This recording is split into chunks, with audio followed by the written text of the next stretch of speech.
Ferroviário ateu zombou de trem romeiro e Nossa Senhora o livrou do descarrilamento. Eu nunca acreditei em milagre. Não por teimosia, mas porque a vida me ensinou a confiar só no que eu via, tocava, consertava.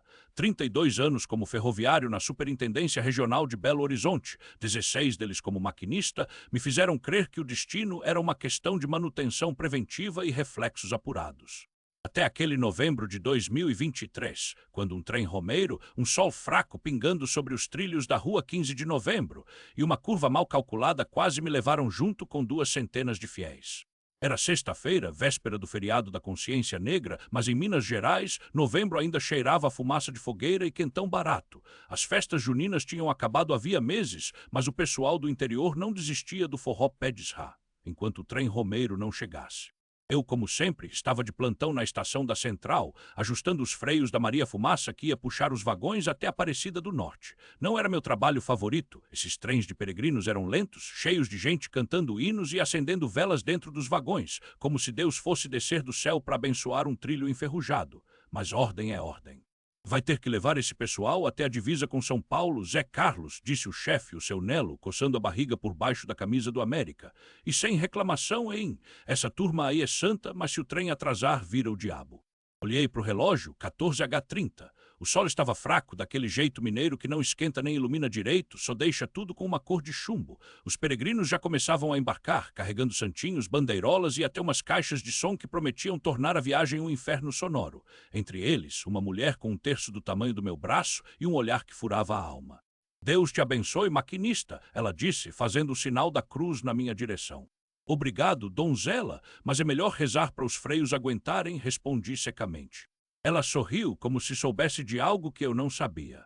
O trem partiu pontualmente às 15h, apitando ao passar pela rua Guajajaras, onde os ambulantes ainda vendiam pipoca e pé de moleque das barracas juninas que teimavam em não desmontar. Os trilhos rangiam, os fiéis cantavam e eu, no meu posto, tentava ignorar o cheiro de cera queimada que vinha dos vagões. Até que, perto da curva da rua Bernardo Guimarães, um trecho que eu conhecia como a palma da mão, algo estourou. Não foi um barulho, foi uma falta de barulho. O som do motor de Edel sumiu, substituído por um silvo agudo, como se o ar estivesse sendo sugado para fora do trem. Os freios falharam, os controles travavam, e a curva, que deveria ser tomada a 30 km/h, se aproximava a 80. O merdas!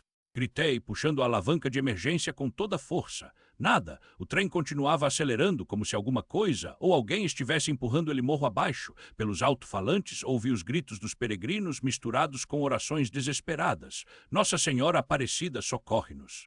Eu não rezei, eu xinguei. Xinguei a manutenção, xinguei o destino, xinguei a minha própria arrogância de achar que dominava aquelas máquinas, porque naquele momento eu não controlava nada. Foi então que vi ela. Não era uma aparição celestial, não. Era a mulher do terço, agora em pé no corredor entre os vagões, com as mãos pressionadas contra a janela da cabine. Seus lábios se moviam em uma reza silenciosa e seus olhos fixos nos meus brilhavam com uma certeza que me gelou o sangue. Reduza a marcha agora. Não era uma ordem, era uma certeza.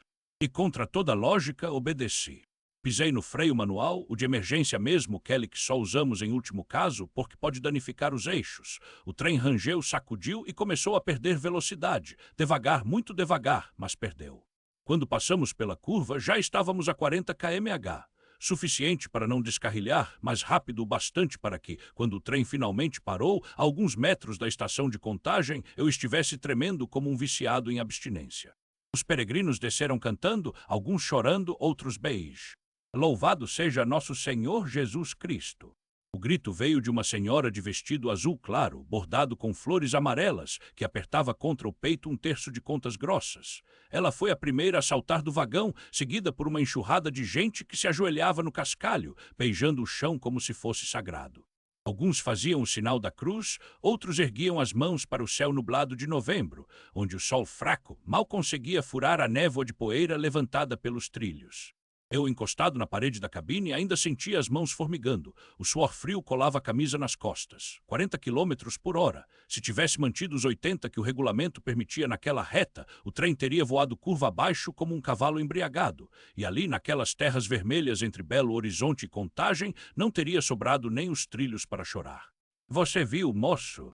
Era o velho Seixas, maquinista aposentado que tinha entrado de carona na cabine só para matar a saudade.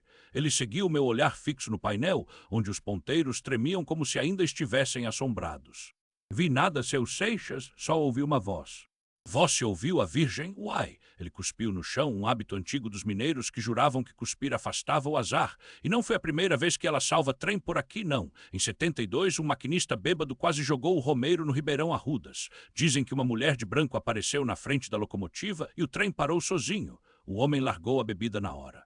Eu ri um som seco, sem graça. Credo, seu Seixas, isso é lenda de fogueira, eu sou homem de ciência, não de milagre. Ele me olhou com aqueles olhos de quem já viu muita coisa descarrilar na vida. Ciência não explica porque você freou, não é rapaz, nem porque essa curva aqui, ele apontou para a terra revolvida onde os dormentes pareciam ter sido arrancados por mãos gigantes, estava prestes a ceder. Os meninos da manutenção estão vindo aí agora, olha. Era verdade, 2 fiscais da Vale com coletes laranja corriam pela linha, medindo a bitola com aqueles aparelhos que pareciam bússolas. Um deles gritou algo para o outro e o segundo balançou a cabeça pálido. Bitola aberta, quase meio centímetro a mais. Meu estômago revirou meio centímetro, o suficiente para um descarrilamento em cheio. Isso aqui estava marcado para concerto semana que vem, murmurou seu Seixas, mas a Virgem deve ter achado que semana que vem era tarde demais. 3 horas depois, eu ainda estava sentado no banco de pedra da praça da estação, em frente ao antigo prédio da rede ferroviária, agora transformado em museu. As pessoas passavam apressadas, vendedores de picolé, estudantes da UFM, velhinhos jogando dominó nas mesas de concreto. O cheiro de pipoca e quentão ainda impregnava o ar, sobras das festas juninas que, em novembro, só existiam na memória e nas barracas que teimavam em vender espigas assadas até o Natal. Eu tinha deixado o trem nos cuidados do substituto e vindo a pé até aqui como um sonâmbulo, não por medo, não por alívio, mas porque aquela voz não saía da minha cabeça. Reduza a marcha agora. Não era a primeira vez que eu ouvia coisas. Depois que minha mãe morreu, quando eu tinha 16, passei meses escutando ela me chamar no meio da madrugada. Os psiquiatras disseram que era luto que passaria e passou, mas aquilo não era luto, não era alucinação, era algo presente, como o cheiro de terra molhada antes da chuva, como o gosto de café queimado na cantina da estação. Está com cara de quem viu o diabo, hein? A voz me tirou do transe. Era a Dona Maria das Dores, a dona do Bar do Zé, que ficava ali na esquina da rua 15 de Novembro com a Bahia. Ela segurava uma bandeja com pastéis de angu, ainda fumegantes. Trouxe um para você, meu filho, tá magro que nem prego. Obrigado, Dona Maria, mas não tô com fome. Ela sentou do meu lado, ignorando o protesto. Todo mundo que passa por um susto desses fica sem fome, mas o corpo precisa, uai, come. Obedeci, o primeiro pedaço queimou minha língua, mas o segundo desceu como um consolo. Dona Maria ficou me observando com aquele olhar de mãe que já viu muita gente desandar e voltar a se achar. Os dedos dela, grossos e cheios de cicatrizes de tanto fritar pastel, brincavam com a borda da bandeja enquanto eu mastigava em silêncio. O barulho dos trens na estação central ecoava lá fora, misturado ao zunido dos ônibus na 15 de novembro e ao gritinho agudo das crianças correndo na calçada, soltas depois da escola.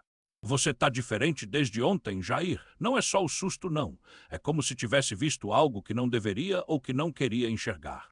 Engoli em seco. O pastel pesou no estômago. Dona Maria das Dores não era boba. Ela conhecia todo mundo ali da região, dos motoristas de ônibus que paravam para tomar uma brama gelada aos meninos que vendiam amendoim torrado nos sinais. E conhecia meus hábitos também. O café preto às 5 da manhã, o cigarro que eu acendia depois do turno, a maneira como eu xingava baixo quando o trem Romeiro da Aparecida passava, lotado de fiéis cantando hinos e balançando bandeirinhas brancas e azuis. Não foi nada, Dona Maria, só um problema técnico no trem, coisa de trabalho. Ela riu um som rouco e quente como o óleo da fritura. Ah, é agudo? Então porque você estava lá na igreja de Nossa Senhora do Rosário ontem à noite, depois do expediente. Vi você entrando, todo encabulado, como se fosse fazer alguma coisa errada. Meu garfo parou no ar, não adiantava mentir. Estava curioso, só isso. Curioso ou com medo. O sol fraco de novembro batia na mesa, fazendo as migalhas do pastel brilhar. Eu lembrei do cheiro de cera de vela na igreja, do silêncio pesado entre as paredes antigas, das mãos trêmulas segurando o terço que eu tinha pego emprestado da minha mãe anos atrás e nunca devolvera. Lembrei do som dos trilhos rangendo sob o trem Romeiro, lotado de gente que acreditava em algo maior. E lembrei do momento em que tudo quase desabou. 2 dias antes.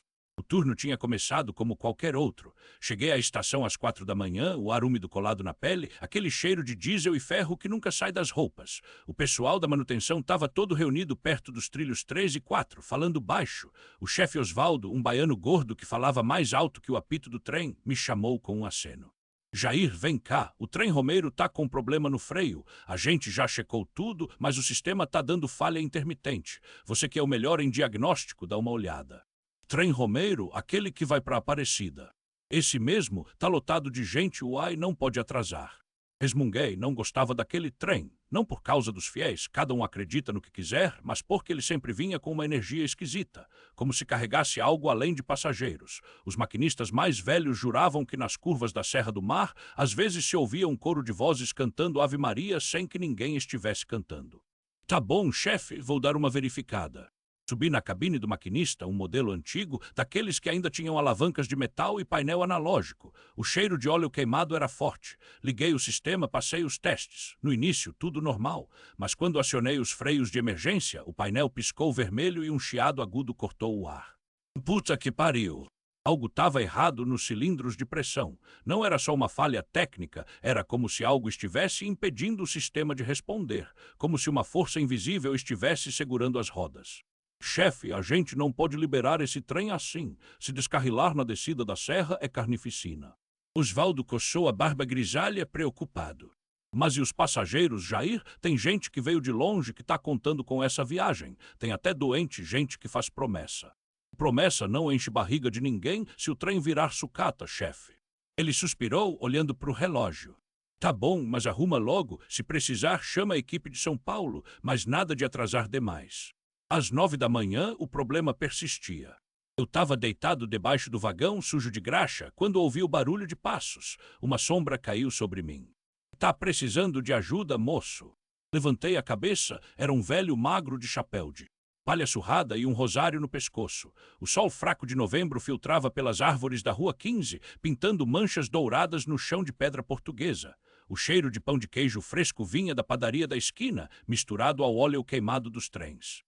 Tô dando um jeito, seu, respondi, enxugando a testa com o braço. O velho se agachou, apesar dos joelhos rangendo como trilhos enferrujados. Esse trem aqui é o Romeiro, né? O que leva a imagem de Nossa Senhora Aparecida para festas de outubro. Ele apontou para o vagão decorado com fitas azuis e brancas, onde a pequena réplica da santa já estava acomodada entre flores de papel. E agudo, só que tá mais para Romeiro do Inferno do que para milagre, e resmunguei, apertando uma porca solta. Se esse freio não segurar na descida da Serra do Curral, a gente vira pastel de carne humana. O velho riu, um som seco como folhas secas. Ah, mas milagre não é para quem acredita, não. É para quem precisa. Ele tirou do bolso um saquinho de pano amarelado e jogou para mim. Toma, minha avó falava que isso aqui segura até trem descendo o morro abaixo. Dentro um punhado de terra vermelha seca, franzia a testa. O que? O senhor acha que terra de cemitério vai resolver meu problema? Não, filho, é terra da Gruta de Aparecida. Minha mãe trouxe quando eu era menino em 54. Guardou para quando a coisa apertasse. Ele fez o sinal da cruz e hoje tá apertando, né? Chefe, o senhor tá falando sério? Balancei o saquinho cético, mas o velho só sorriu como se soubesse de algo que eu não sabia. Experimenta, pior que tá não fica. 3 horas depois, o trem ainda não saía. Osvaldo, nervoso, fumava um cigarro atrás do outro no pátio da estação. Jair, ou a gente cancela ou a gente vai com o risco. Não tem mais tempo. Tô quase lá, chefe? Mentira. O freio hidráulico continuava falhando nos testes. A cada tentativa, o vagão rangia como um animal ferido. Foi quando lembrei do saquinho. Com um suspiro, esparramei a terra vermelha sobre os trilhos, bem onde as rodas do vagão principal passariam. Os mecânicos me olharam como se eu tivesse perdido o juízo. Isso é macumba, Jair? Perguntou o Zé Maria, cruzando os braços. É desespero, seu Zé. Agora cala a boca e ajuda a empurrar. O apito soou. O trem começou a se mover devagar. Os passageiros, muitos com fitas de Romeiro no braço, acenavam pelas janelas. Uma banda de pífanos tocava asa branca no vagão de trás, misturado aos gritos das crianças correndo pela plataforma. Mas então, na primeira curva após a estação, o freio falhou de novo. O vagão principal derrapou. As rodas cantaram nos trilhos como um grito. Meu estômago subiu pela garganta. Deus meu! O trem guinou. Vi em câmera lenta a imagem de Nossa Senhora balançando dentro do vagão, as flores de papel voando. Os passageiros se agarravam uns aos outros, rezando. E então o trem parou. Não com um solavanco, não com barulho, parou como se tivesse batido numa parede invisível.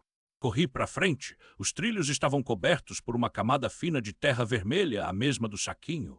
E incrível, as rodas tinham afundado nela como se fosse areia movediça, travando o movimento. Isso não é possível, gaguejou Zé Maria, passando a mão nos trilhos. Claro que é, uai! O velho do chapéu de palha apareceu do nada como se sempre tivesse estado ali. Milagre não avisa, só age. Na descida da Serra do Curral, o trem andou como se estivesse sendo guiado por mãos invisíveis. Os freios, antes defeituosos, responderam perfeitamente. Os passageiros cantavam hinos, alguns chorando. Quando chegamos em Aparecida, uma semana depois, soube que a notícia tinha se espalhado. O trem Romeiro que não devia andar, mas andou. Na volta a Belo Horizonte, passei na rua 15 de Novembro. O velho não estava mais lá, mas na padaria da esquina, a dona Maria me chamou. Jair, esse aqui é para você. Ela me entregou um saquinho de pano, dentro mais terra vermelha. O velho Moisés deixou, falou que você ia precisar de novo. Dia, a terra pesou na minha mão como uma promessa. Não perguntei por quê. Apenas guardei o saquinho no bolso da camisa de trabalho, ao lado da medalha de Nossa Senhora que agora carregava, a mesma que o velho Moisés tinha jogado nos trilhos naquela madrugada de novembro. O sol fraco de Belo Horizonte mal aquecia as pedras da calçada da estação. Os trilhos brilhavam, úmidos da garoa que caíra mais cedo, e o cheiro de pão de queijo fresco da padaria se misturava ao óleo diesel dos vagões. Eu deveria estar aliviado. Afinal, o trem Romeiro tinha cumprido sua missão, levar os fiéis à Aparecida e voltar intacto, apesar dos freios ruídos, das juntas gastas e do meu próprio ceticismo. Mas algo me incomodava. Jair, você tá quieto demais. O Maicon, meu colega de turno, jogou uma moeda no balcão de metal da cabina de controle. Tá com medo de que o trem vire pó de novo. Não é medo, não. Apertei os dedos no saquinho de pão. É que a gente não merecia esse milagre. Maicon riu, mas foi um riso seco de quem também tinha visto coisas que não sabia explicar. Merecer o quê, cara? Um trem que não descarrila é serviço bem feito, uai. Ou você acha que foi a santa? Não respondi, porque a verdade era que eu não sabia mais em que acreditar. 3 dias depois, o despachante me chamou no rádio. Jair tem um problema na linha 3, perto do viaduto Santa Teresa. Um ônibus escolar ficou atolado na travessia. Os meninos estão lá e o trem de carga vem vindo. Você é o mais perto. Meu sangue gelou. A linha 3 era íngreme, cheia de curvas cegas, se o maquinista do carga não visse a tempo. Já tô indo. Corri para a moto velha, uma CG 125 que rangia mais que os trilhos da central. O vento batia forte enquanto eu descia a rua Sapucaí, cortando caminho pela ladeira do Acabamundo. As casas de barro, enfeitadas com bandeirinhas de São João que ainda não tinham sido tiradas, porque em BH, junho dura até novembro, passavam num borrão. O cheiro de quentão e pipoca das barracas de festa junina tardia se misturava à poeira. Quando cheguei, o ônibus estava mesmo encalhado, com as rodas afundadas na terra mole perto dos trilhos. Umas 20 crianças de uniformes azul e branco olhavam assustadas. A professora, uma mulher baixa de voz firme, tentava acalmá-las. Não se mexam, gente, o trem tá vindo. Olhei para os trilhos, nada ainda, mas o apito longe e agudo cortou o ar. Tem quanto tempo? Gritei. 2 minutos, no máximo. A professora segurou uma menina que chorava. 2 minutos, nem tempo de tirar todo mundo dali. Foi então que lembrei do saquinho. Tirei a terra vermelha do bolso e joguei nos trilhos, bem na frente do ônibus. Não pensei, só fiz. Todo mundo para trás, agora. Empurrei as crianças para longe, enquanto o barulho do trem se aproximava. Fechei os olhos. Um silvo, um rangido, um solavanco. Abrei os olhos. O trem de carga tinha parado, a apenas 5 metros do ônibus. O maquinista pálido olhava pela janela, a mão ainda no freio de emergência. Caramba, Jair, como é que isso? Não tinha resposta, só a terra vermelha, agora espalhada nos trilhos como uma marca. Naquela noite, sentado no bar do seu Zé, na rua 15, com um copo de cachaça que não bebi, Maicon me olhou sério. Você jogou terra nos trilhos, terra, e o trem parou como? Não sei, toquei a medalha no pescoço, mas acho que o velho Moisés sabia. Maicon balançou a cabeça, incrédulo, depois sorriu. Então é verdade o que falam que milagre não avisa, só age. Olhei pela janela. Lá fora as luzes da cidade piscavam e o som de um forró velho vinha de alguma festa de rua. Em novembro, em BH, o junho ainda não tinha acabado. Só então percebi, a fé não é sobre certeza, é sobre confiar quando tudo diz que não dá, é sobre jogar terra nos trilhos quando o trem vem vindo. E talvez, só talvez, o milagre não esteja em o trem parar. Está em a gente ter coragem de acreditar que ele pode parar. A compreensão daquele momento me mostrou o valor da persistência.